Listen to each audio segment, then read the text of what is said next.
Hello, I'm One More Block, and this is my speedrun of Diversity 2 Any Percent No Hub Glitches.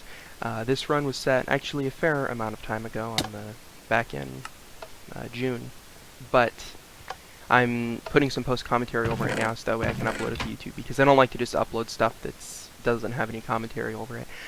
So first, a quick little bit of history about this run while we do some stuff that all Diversity runs do. First off, this chest here is really, really hard. Like, you have no idea. I've tried like 30 different strategies for this chest, and I fail every single time like that. So it looks way harder than it is, or it is way harder than it looks, I should say. But anyway, a little bit of history about this run. So this run is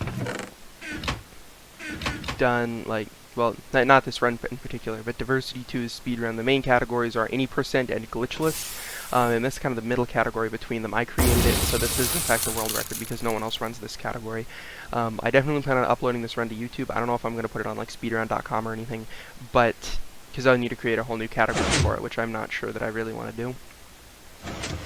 But this run in particular it's kind of the middle ground between glitchless, where you can't use any glitches at all, and then any percent, where you basically just get the wool from the freebie branch and then duplicate it up to however much you need. So you still need to complete all the branches, but you can use whatever glitches you want inside of the branches.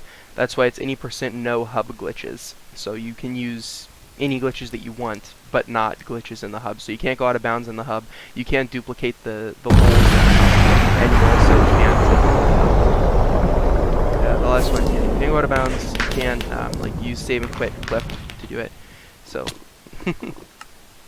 yeah, so this boss battle has 3 major RNG elements. The first one is you need to get a bow, an enchantment book, and arrows, and actually having to get that on the first try here. So then I'm going to go ahead and go back. And then the second one is how much he does an attack that I like to call spray and pray. Spray and pray is basically where he just kind of stuff. I actually got really bad luck here, and he managed to repair his head before I could shoot him.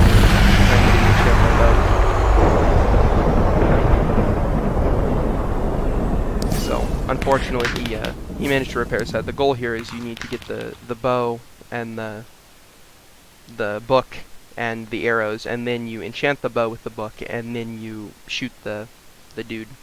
And you shoot the buttons on his head. So let's see, he's probably going to do spray and pray here, although I don't know. So you want the button attack here, like that. That's what you want, because then he shoots the head and then he's actually able to attack. Whereas if he does another attack that I just call spray and pray, basically just sprays the entire map and then hopes to hit at some point.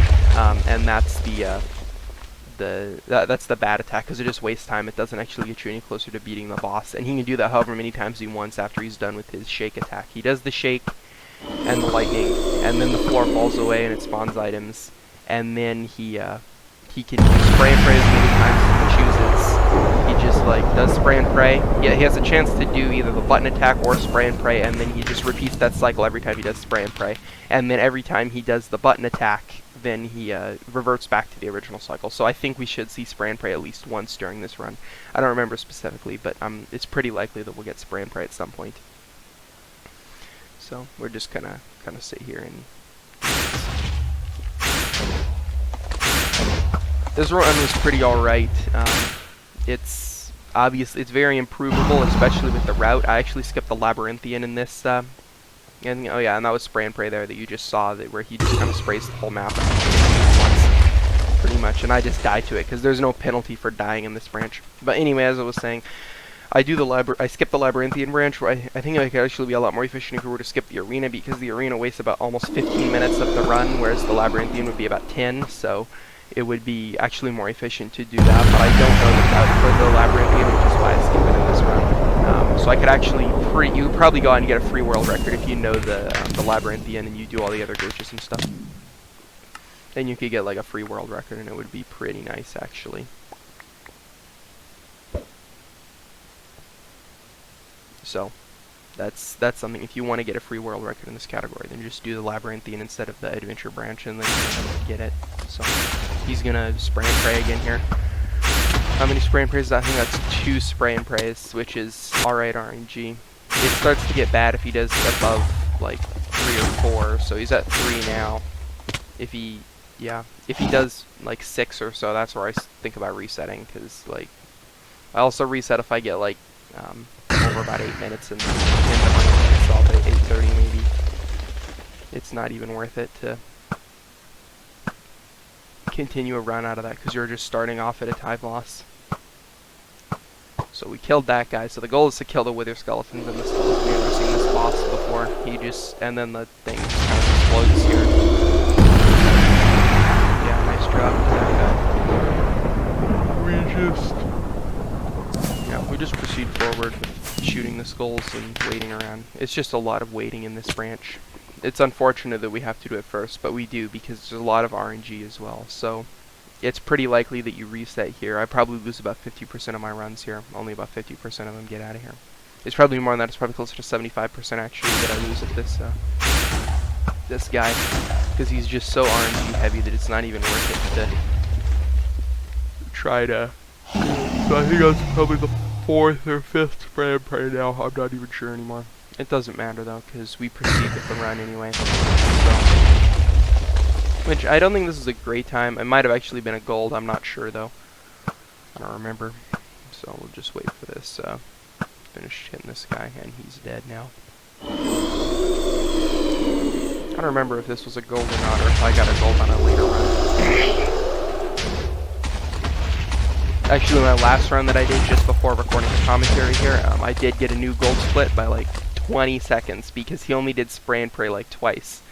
And then I also got the bow straight off the bat, and the fireball is the 3rd major RNG, which I didn't get the fireball, good fireball. I'm not sure if I do in this run. Actually, I did. I just saw it. You do get the good fireball. That's the 3rd major thing, is when he shoots those fireballs, he can either shoot the fireballs, or he can do the lightning attack again, and basically do another cycle with the floor falling away and stuff like that. But you want to hope that he shoots the fireballs, but that's like no better than a 50-50 chance. And I shoot the arrows in the air in hopes that I can, like, just on the off chance that I can hit this chicken, so I don't need to waste a second turning around and hitting him. So you put that in the thing, and then we're going to go grab the freebie wool. We're not actually going to grab the wool, we're just going to push the button and let it start talking to us about whatever it is. So, and we're going to go to the parkour branch next, which is definitely the most execution heavy branch. This branch is actually, it's fairly difficult. Parts of it can be. It's not too bad, but it can be somewhat difficult. So we just kind of blaze through this trivia part, or not trivia part, but the tutorial part. I probably die. I always die on the ladders. I don't know why. It's really frustrating when I die on the ladders, because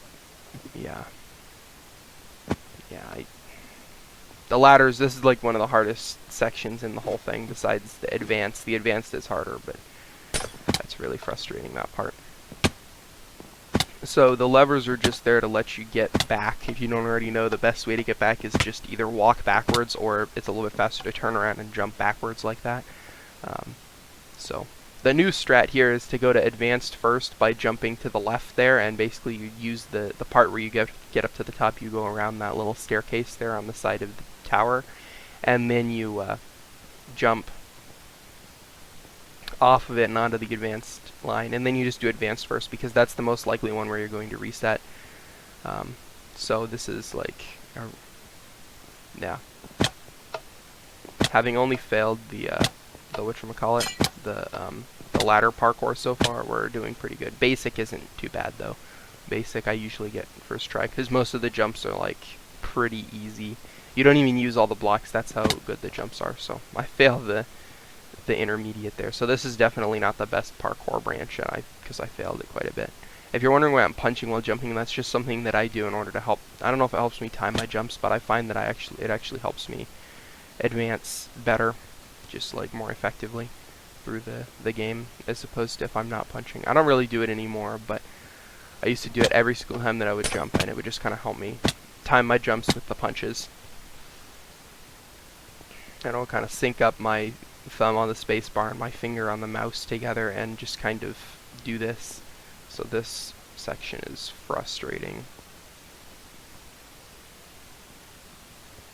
Sorry if we get a little bit of a jerky camera, especially during this branch, but during the whole run, because this is like, it's very, in order to go fast, you kind of need to jerk the camera around a little bit. I try to avoid doing that in a lot of my other videos and whatnot, but in this particular one, it's just, you need to have fast reaction time to whatever's going on. That was weird. I managed to do it. But I didn't fail advanced once, this is where I knew, like, okay, this is a good run, because I didn't fail advanced. Usually I fail advanced at least once or twice. 3 or 4 times is where I usually reset, because it's not even worth it. So I lose a lot of runs on boss battle. I lose a lot of runs on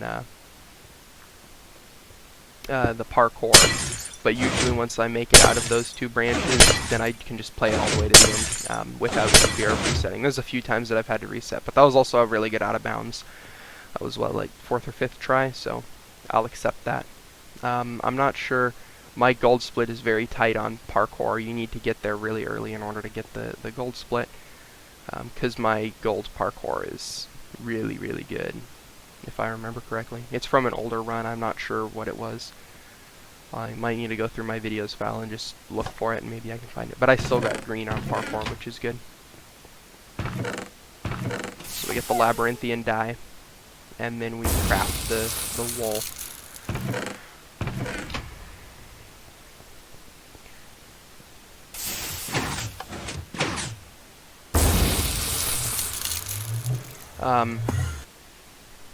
And then we have to worry about the that branch selection thing. The way that you fix that is you can, it's not too bad as long as you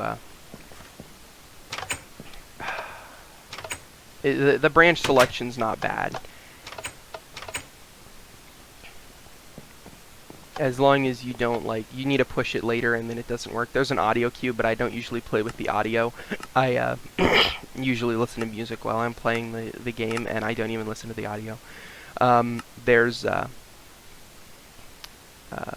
Yeah, if you do it on the last one, there's actually an Easter egg. You can put a slime block into the thing, and then it'll work. But I actually have it routed out, so that way I get the cyan wool last, which is the first one that it sorts, so that way I don't accidentally do it. And if you put the cyan wool in, by the time you get up to the thing, it's already been sorted, and that won't happen. The branch selection glitch, so you don't get stuck, because you can't cheat in a slime block. That's not allowed. Okay, so these are actually duplication glitches. You can see I've been duping the pressure plate in the background. I picked up one pressure plate and then just get all 8 of them that I need, instead of going around and actually collecting it, which I didn't start doing that until, like, later on. This route kind of evolved. I started out really simple, where I would just, like, kind of mess around with like doing the dropper and stuff by saving and quitting, and then I started doing the parkour out of bounds, and then I started doing, like, a few more things each and every time, and this is one of the last things that I started doing, duping the mirror plates. And I actually do another dupe in Adventure. We'll see that later. It's the hardest dupe in the run. Okay, so we're almost done here. We just gotta do this last one, and then we'll be able to go into the center here and teleport away. So that's a really fast thing. It's not too hard. You just gotta get good at duping, and then you'll be able to do it. So you grab the orange, you grab the speed gear, because the speed gear makes you go faster, of course. And the 4 stakes is more than enough to beat the whole branch without needing to do anything. So this guy, unfortunately, exists, and I have to kill him so that way he doesn't shoot me off the ladder anymore. That can be better. Like, there's a chance that the spawner will spawn less guys, but it's all a random chance.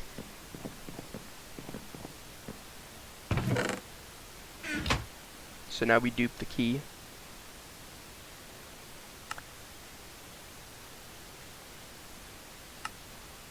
This might have worked. I don't remember if this worked or not.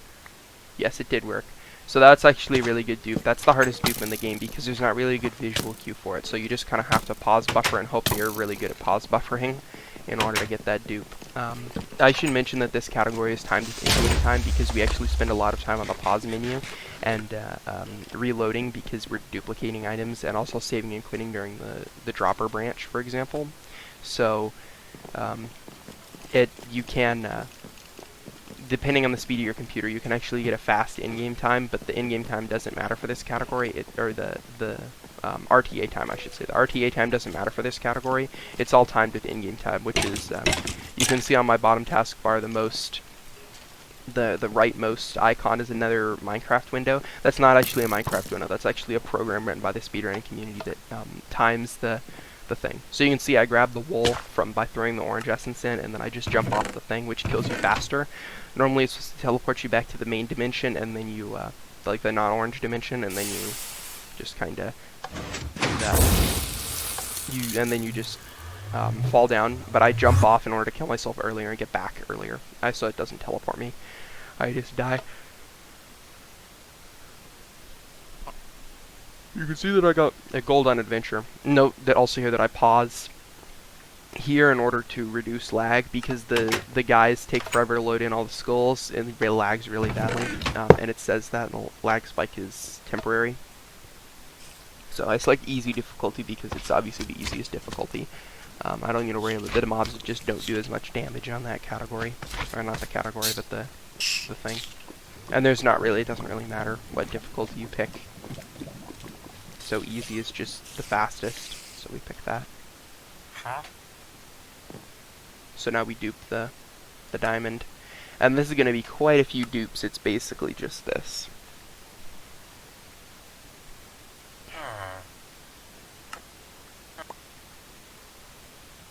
That was a good dupe. If you're wondering how the duplication works, you just like jump on top of the diamond. I like to put it on a layer lower than me, so every single time you see me dupe, I either jump onto it in the case of the lever, or I use a block above it, like in the case of this workbench here. And that's the other reason the lever is more difficult, because I don't have a block that I can jump off of in order to make the dupe easier. So I actually have to like just kind of jump at it and hope that I am able to like fall on top of it, because generally that's better when you fall on top of it, at least in my opinion. I find it easier to time that way. And then you just kind of pause buffer, where you can either just tap escape twice really quickly in order to unpause and then repause, but it's actually more accurate if you were to click back to game and then click escape really quickly. And then as soon as you pick up the diamonds with the pause buffering, it's down to 1/10 of a second. You need to exit the game, quit the game, and relaunch the game.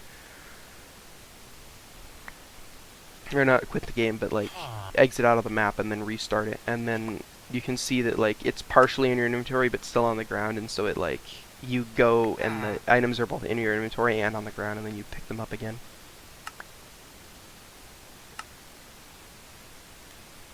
It's not actually that hard. I believe it's a 1.8 only thing, so this map's being run on 1.8.9. The map version is 1.8.8, but I use 1.8.9 because, I don't know, it's just a more recent version and it still works. So, the Minecraft version 1.8.9 is effective. So we're just going to keep duping this. I think we need to get to 3 stacks if I remember correctly. Or no, we do 4 stacks rather. And that's enough to craft enough diamond blocks for the entire rest of the branch, and also enough to craft some diamond armor. So that dupe failed. I don't know how that dupe failed. It looked really good on the hotbar there. Come on. So this is the longest branch by far, but that's good there. Because basically what you want is you want to pause and then like pick it up a little bit after you pause almost. So we craft 3 stacks of diamond blocks, and then we're going to craft all the diamond armor. And I failed the pants, but that's okay. And that's a little strategy to use to craft it. So then we buy some stuff. We're going to need 4 sticks, 1 for a sword, 3 for a bow, 3 string for a bow, 3 lapis, because this route actually includes enchanting the sword. That's worth it. And then we also buy the beacon, because the strength will help us kill some mobs faster. And then we're going to go ahead and craft the sword. We're going to craft the bow. Well, the bow first, I guess. Then we're going to craft the sword. Then we're going to not enchant the sword. We're going to enchant the sword later. We have some. Kill that guy first, I guess. And then I spread these all out so that way I can grab one really easily when I come back in, if I need to. And then there's just some diamonds on me that don't really matter. And I buy strength 1 from the beacon. And then I go ahead and run over here and just start burning through these guys.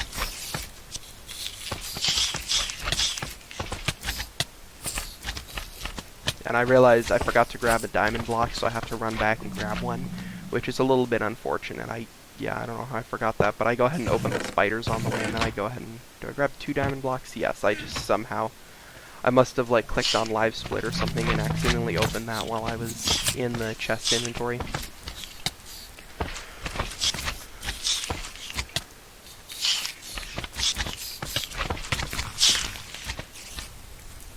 So we actually do need to kill, how many ghasts. It would be 6 ghasts in order to get 30 experience levels and enchant the sword. We enchant the sword with Smite 4 and then use it to one-shot all of the undead mobs. And with Strength and Smite 4, we're able to one-shot all of them really easily. And it kind of helps to burn through them quick. The spiders and the silverfish can all be one-shot, so we're kind of just doing the easy stuff first.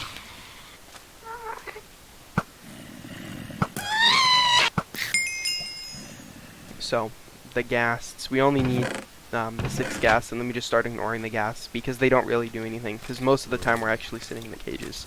So we need to use critical hits on these witches in order to kill them, because a regular hit doesn't actually kill them. It does almost enough damage, but not quite. So you can see I'm getting a lot of regular hits here, so I need to start getting criticals. It looks like I'm going to die here in a second, but I managed to throw out the diamond block before I die, so I can go pick it up before when I get this.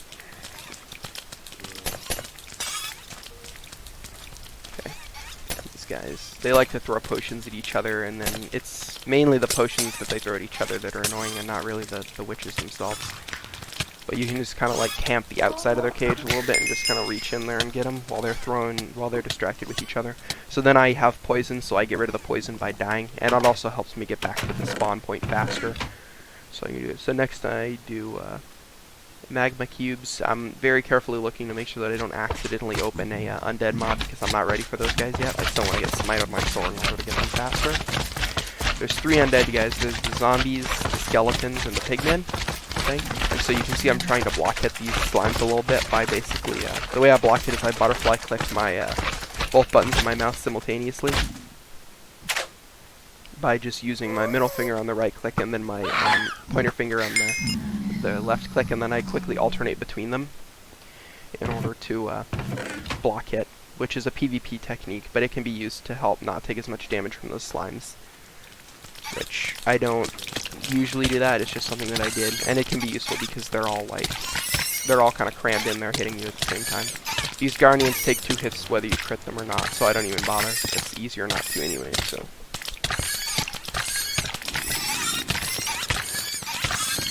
And these guys actually cut through them pretty quick because of the strength beacon.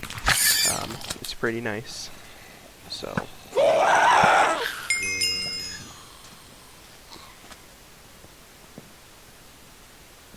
Open the creeper box.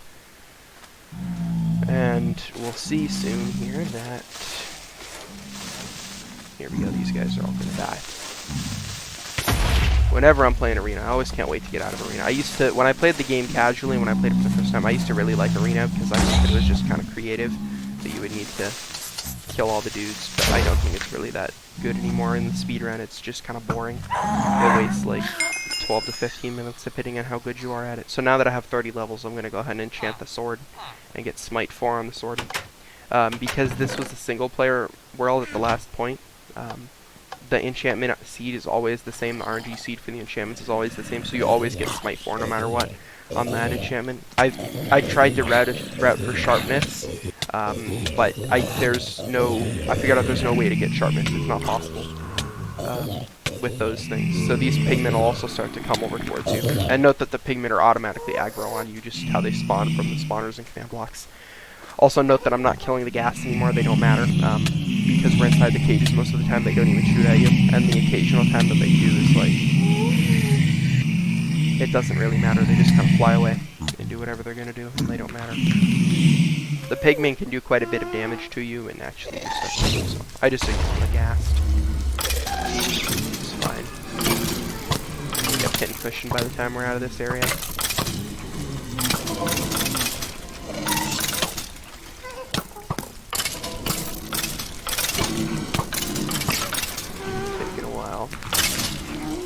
There we go. See how many diamonds we get. So now we got 2 more guys, and we just go and do both of them at the same time because they're, well, the cave spiders are easy. The blazes aren't bad easy, but they're still pretty easy.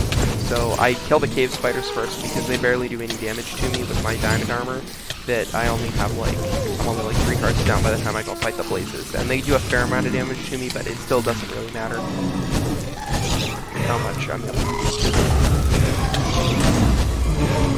they aren't very accurate in shooting, and they also don't shoot very fast. So, like you can see, there's like one guy shooting at a time, and there's like a 1 in 10 chance of whether his shots hit. So it's not as effective than having their shots connect. So now we gotta throw the diamond in the thing. And this was after my previous video where I had lost the wool to dying, and so I did not do that. There's actually a little skip that you can do there if you can preserve those diamonds.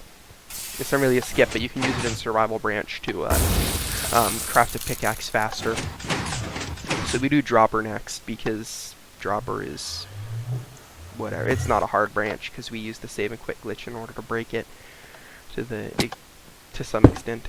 Well, to the complete extent. So there's not even a need for the challenge. I just save and quit, and then log back into the game. And this is basically our strategy for the entire dropper, is just doing that repeatedly.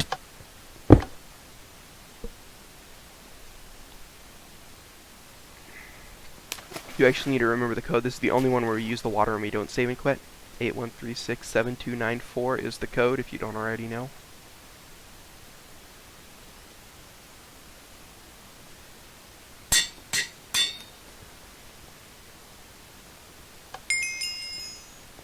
I had problems typing it. I think Live Split actually can interfere with you typing it sometimes, which is really frustrating. So I always forget. The best way to do it is just to have it copied on your clipboard before you start the map, but I always forget to do that. Even though I know the code, I can just go like type it into the Google search bar and then like have it there, but I never do that because I always forget. So oops. And then I actually died on this one. I actually died instead of taking the thing. So that's a bummer. It should be deathless if I am successful at doing this, but it's every once in a while that happens because you just pause too late. You want to get as close to the ground as you can before you pause, because you fall faster before you pause, because it resets not only your fall damage but also your velocity. It gives you invulnerability, it resets your velocity, it resets your fall damage. So you want to get as close to the ground as possible so that way you have like terminal velocity for as long as possible before you hit the ground. Whereas if you like reset like halfway up the map, that'll still work technically, but it's not as fast. So I try to reset as fast as possible. So I just do the same thing. This is when it saves the most time on, because there is no water to drop into. You have to slowly drop down for like a minute or a minute and a half, 2 minutes to get all the way down to the bottom on those icicles, and it's not very exciting. The Waffler, this was one of my least favorite ones when I first played the map. It took so long, and then I just failed the dropper itself. This one you actually need to have some skill to get through the dropper, even though you can just save and quit on each layer and then it's good to go, but it's faster to not do that in both real time and in both RTA and non-in-game time.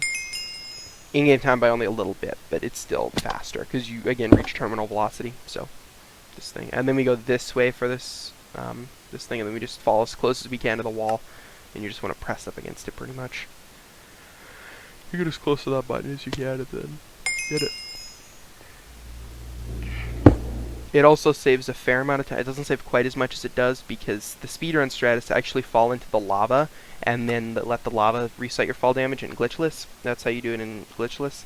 And then, but you need to jump back up, so it still wastes a little bit of time. So that actually saves probably 20, 30 seconds by doing that. Not quite as much as the ice map, but still a fair amount. Trivia, I find actually quite enriching to play trivia because I know like all the answers. Most of the answers by heart. Not all of them, but a lot of them I know.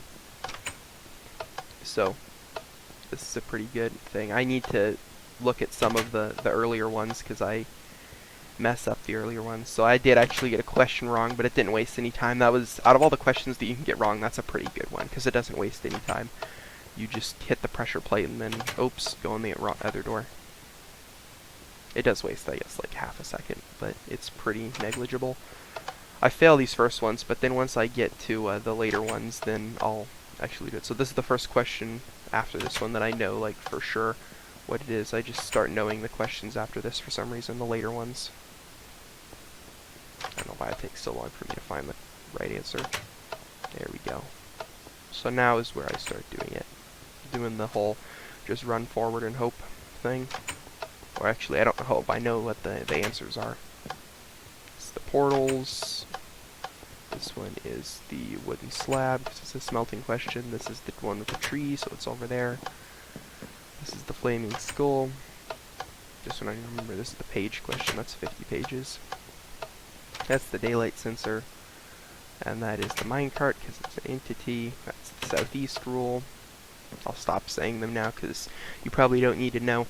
While I'm doing this, I'll let you know that I do actually plan on uploading a tutorial for this category, because I think that this is a pretty good category, and I hope more people can run it in the future. I don't know if they will or not, but I quite like this category, and there's a lot of the tricks and stuff that you might need to know how to do, so I do plan on uploading it. I have no idea when that's going to be done, because currently I have a lot of other projects going on, but for the time being I can hope at least and work on it every now and again and just kind of cut the video together. So the survival branch, we have a big skip here. This is like probably the biggest skip in the map that we do. This is supposed to be you just play like 2 to 3 hours of survival, and it's a really, really annoying. But instead we just craft a button, some sticks, grab the pickaxe, and then we go over here and we do a little build up here, so that way we save time. Which actually I don't do it. I should have placed a few blocks there in order to save time, but I didn't. So then we mine this, mine a few of these blocks here, and then go up here, and then you just place this here.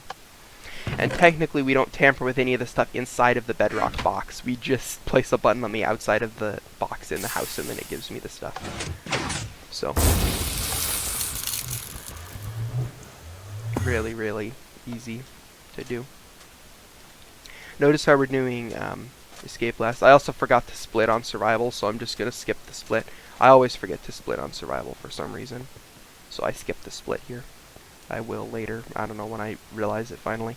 And I do another... No, I don't do another save and quit. You're probably supposed to save and quit there. It probably saves a little bit of time to do that. It's probably about the same, but yeah. I'd say it actually is probably faster to just die, honestly, because you, again, reach terminal velocity, and the death screen doesn't count to endgame time, I don't believe, so I need to check that, and then I can tell you for sure. But if it is, it's like fractions of a second difference that we're talking about, so you can kind of do it whichever way you like.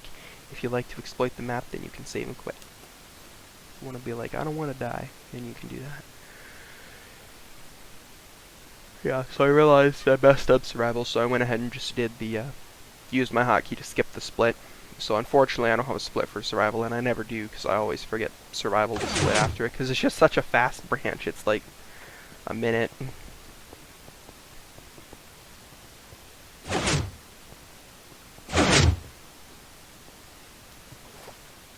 So, I don't know what happened with escape here. I think I accidentally split at an incorrect time with escape, and then it gave me a gold split that's like completely unreachable by normal means.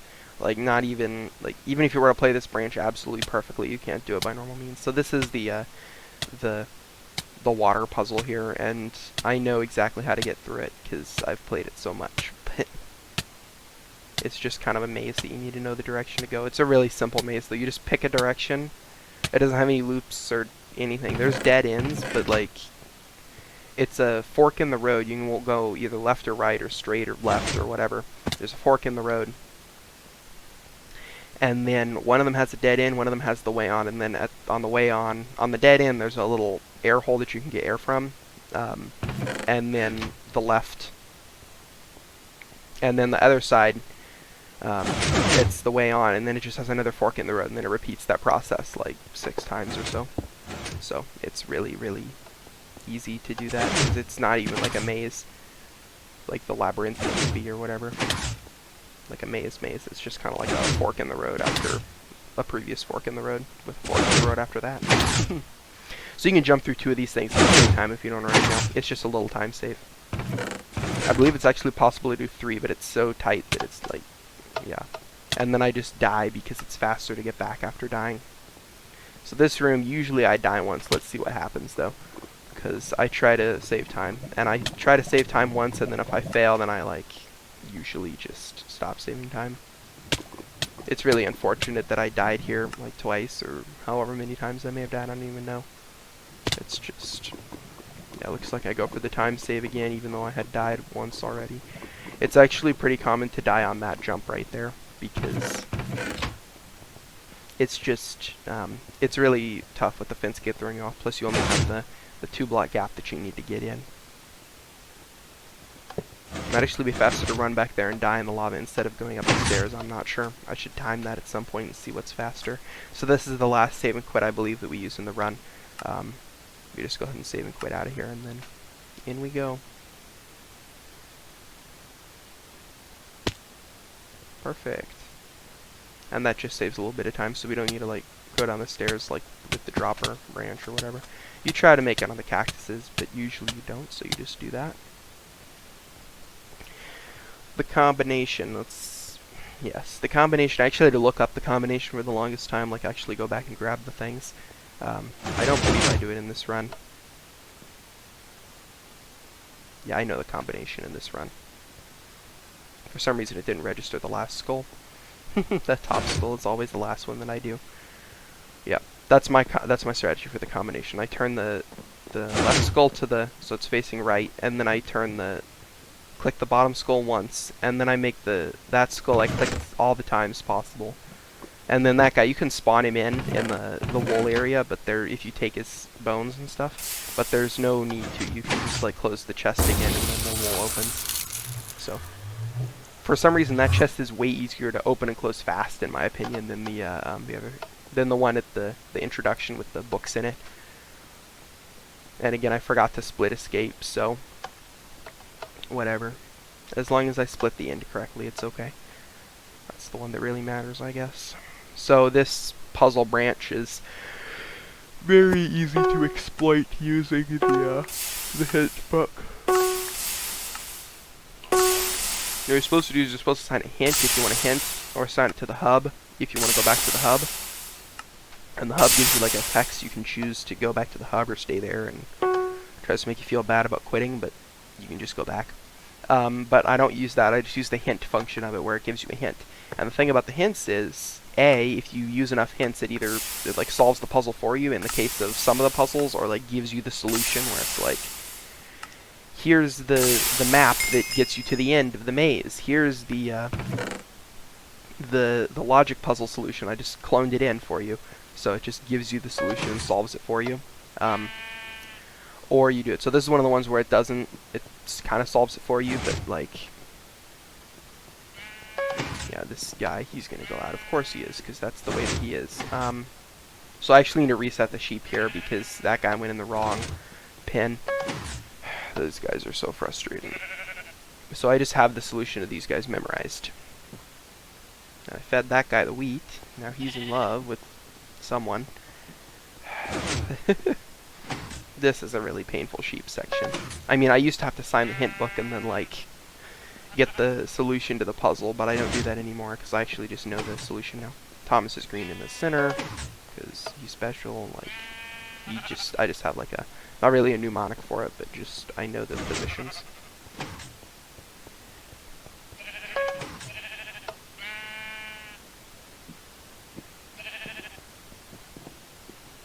This orange. Anyway, it's just almost there. There we go. So this is another one where it doesn't give you the solution. It doesn't just like teleport you to the end or whatever. But yeah, use Melahai, Strad, that thing. Looks like Discord is updating in the bottom. The very useful Discord. Thank you so much.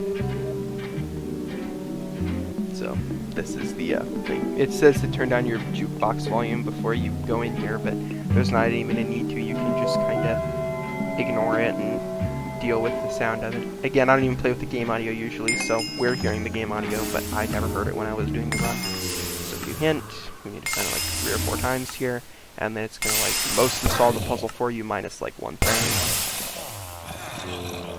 There we go. Get that zombie Zambanini in there.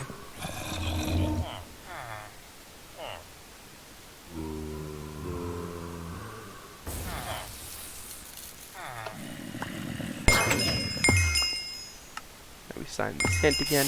And so this is the portal puzzle. This is one of the best puzzles in the entire map, one of my favorite sections, and yet we just skip it because it's not, it takes like 10-15 minutes to complete.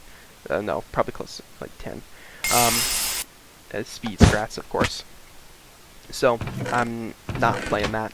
So, that's the last puzzle in the puzzle branch. So, yeah. So then we just kind of do this for a bit until this thing spawns. And of course the brown wool, because the command blocks didn't correctly turn off tile, drops when that happens, so we just get an extra brown wool if you like. Although, that's still not considered a glitch. We only consider it a glitch if you're using it to exploit the map. So you can like preserve your game mode into the thing. You can't preserve your game mode. That's one of the things you can't do, is like no hub glitches, no out of bounds, no duplicating the wool, no game mode preserve that you actually use. So you preserve your game mode by skipping the survival, but that's allowed because you don't like mine out of anything in the hub. You don't like go out of bounds in the hub using the thing. So it doesn't, you don't actually use it, so it's not, doesn't count as a glitch in the hub, because yes. So then I just grab like a few pearls here. I don't even remember how many it is that you're supposed to grab. 5. Alright. And then you go to the end. 1 pearl. Then you just throw a few more. And for some reason there's a portal that's generated here in the newer versions of the map. So that actually saves a little bit of time by doing that. And there you go. The time is 37:20. That's actually a fair time. I'll accept that time. That's my personal best, my record. I may do more in the future, but for the time being, that's the run. 37:20. Feel free to go do the map yourself, get the record. Again, I plan on uploading a tutorial video, but for the time being, thanks guys for watching this nice and long, like 40-minute video. I'll see you guys.